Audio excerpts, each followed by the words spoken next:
বিয়ানীবাজার উচ্চ বিদ্যালয়ের স্থায়ী ক্যাম্পাস সহ সার্বিক উন্নয়নে সামিল হয়েছেন বিয়ানীবাজারের জ্ঞানী গুণীজন। দেশ ও প্রবাসের এসব গুণীজনদের আত্মিক সংবর্ধনা ও সম্মাননা জানিয়েছেন বিদ্যালয় পরিচালনা পর্ষদ সহ উদ্যোক্তারা। বৃহস্পতিবার দুপুরে পৌর শহরের অভিজাত রেস্তোরাঁয় বিয়ানীবাজার উচ্চ বিদ্যালয়ে গুণীজনদের সম্মানার্থে আয়োজিত সংবর্ধনা ও মতবিনিময় সভার অতিথি ছিলেন ক্যান্সার অ্যান্ড জেনারেল হাসপাতালের সিইও এবং এমডি শাহাবুদ্দিন, যুক্তরাজ্য বিএনপির উপদেষ্টা শায়েস্তা চৌধুরী, কুদ্দুস ভূমিদাতা করিমউদ্দিন, ভূমিদাতা আবু আহমদ সরওয়ার, দাতা সদস্য জালাল আহমদ, সোহেল আহমদ খান, রফিকউদ্দিন তোতা, বিলাল আহমদ ফাহিম টোনা, আনোয়ার হোসেন সোলেমান। বিয়ানীবাজারে রেডি ফ্ল্যাট ভাড়া দেওয়া হচ্ছে। পৌর শহরের টিএনটি রোডে ইবনে আল মতিন টাওয়ারে শিশুদের জন্য বিনোদন, সুসজ্জিত বেডরুম, রুচিশীল balcony, kitchen, dining, lift, CCTV, বিশাল পার্কিং ও ছাদ সহ থাকছে আধুনিক সুবিধা। বিদ্যালয় পরিচালনা পর্ষদের আহ্বায়ক মোহাম্মদ নুরুল আলম সেলিমের সভাপতিত্বে ও সচিব শাহেদ আহমদের সঞ্চালনায় অনুষ্ঠানে প্রধান অতিথি ছিলেন ইঞ্জিনিয়ার আবুল হোসেন। সঠিক সময়ে বিয়ানীবাজার উচ্চ বিদ্যালয় প্রতিষ্ঠা করা হয়েছে জানিয়ে অতিথিরা বলেন, এই শিক্ষা প্রতিষ্ঠান উপজেলার মাধ্যমিক শিক্ষা প্রসারে অগ্রণী ভূমিকা পালন করবে। যে কাজের জন্য আপনারা সবাই সহযোগিতা করতেছেন, এর জন্য আমিও যেন এই সহযোগিতা থেকে পিছনে না থাকি, যার জন্য আমি নিজেই অনুপ্রাণিত হইয়া এখানে আসছি এবং লাইফ লং মেম্বারশিপের জন্য আবেদন করছি এবং এই মহতী উদ্যোগের সার্বিক উন্নতি কামনা করি। আমি বড় নয়, ছোট নয়, কিন্তু আমি সবসময় আপনাদের সাথে থাকতে চাই। ওরাই আমার জীবনের উদ্দেশ্য। এই স্কুলটা এত তাড়াতাড়ি গিয়ে এই পর্যায়ে গিয়ে পড়েছে, এটা বিশ্বাস করা যায়। গভর্নমেন্টের উপরে সবসময় নির্ভর করলে কাজ হবে না। আমরা এই সব মানুষকে আমরা এগিয়ে যেতে হবে, কারণ আমাদের বাচ্চারা কখনো নিচে থাকবে না। যে আসলে উচ্চ বিদ্যালয় আমরা অনেক আগেই প্রয়োজন ছিল। সবাই অংশগ্রহণে আমরা বিয়ানীবাজারকে একটি সুন্দর বিয়ানীবাজার হিসাবে গড়ে তুলতে চাই। এর এক উদাহরণস্বরূপ একটি বিয়ানীবাজার উচ্চ বিদ্যালয়, যেটাতে আজকে শিক্ষকবৃন্দ উদ্যোগ নিয়েছেন, সাথে আপনারা আছেন। বিধায় আমরা একটা দুর্বলতাও আছে যে আমরা একটু এগিয়ে গিয়েই নেতৃত্বর লড়াইয়ে আমরা চলে যাই।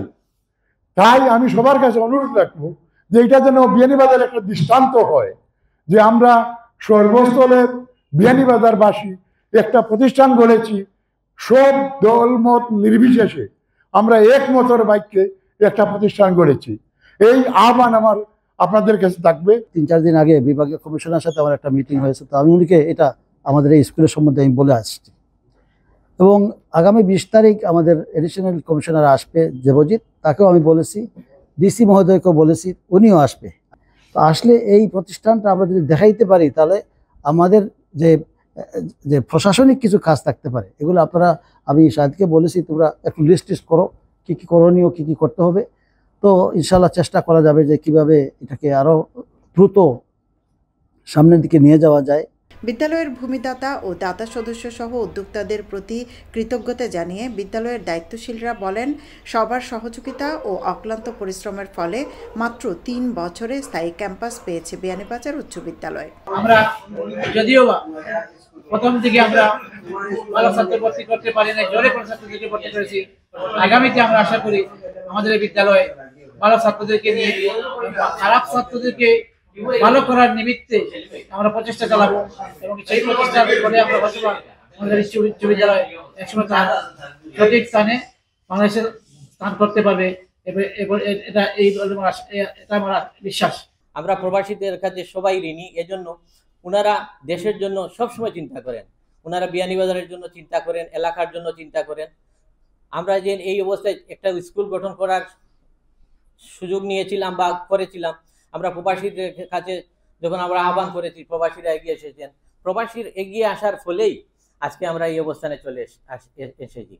আরেকটা জিনিস আমি কৃতজ্ঞ চিত্তে স্মরণ করছি, আমাদের এই বিদ্যালয়ের প্রতিষ্ঠার পেছনে সবচেয়ে যারা সাহস জুগিয়েছেন, আমাদের বিয়ানীবাজারের সাবেক শিক্ষকবৃন্দ, বর্তমান শিক্ষকবৃন্দ, প্রধান শিক্ষকবৃন্দ, ওনারা সাহস জুগিয়েছেন বলেই আমরা এই বিদ্যালয়টা এগিয়ে নিয়ে যেতে পেরেছি।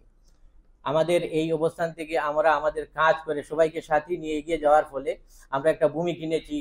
আমরা একটা ভূমিতে একটা জায়গা নিয়ে আমরা এখন একটা গড় তৈরি করছি, যেটা আমাদের সামনে দিয়ে আমরা 5 এই মাসের শেষের দিকে আমরা যেতে পারবো।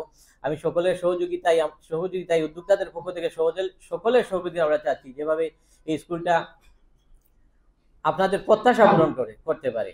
আপনারা যেন যেটা চেয়েছেন এই প্রত্যাশা পূরণ করে আমরা এগিয়ে যেতে পারি। আপনারা হয়তো লক্ষ্য করে দেখবেন যে বিয়ানীবাজার কলেজ, বিয়ানীবাজার বালিকা উচ্চ বিদ্যালয়, বিয়ানীবাজার কামিল মাদ্রাসা এবং অধুনা বিয়ানীবাজার ক্যান্সার হাসপাতাল, এবং সেই ধারাবাহিকতায় আমরা মনে করেছি যে সার্বজনীন প্রতিষ্ঠান করতে হলে এই বিয়ানীবাজারের নামেই করা উচিত, এবং সম্ভবত আমাদের ভাগ্যে এই বিয়ানীবাজার উচ্চ বিদ্যালয় নামটি রয়ে গিয়েছিল।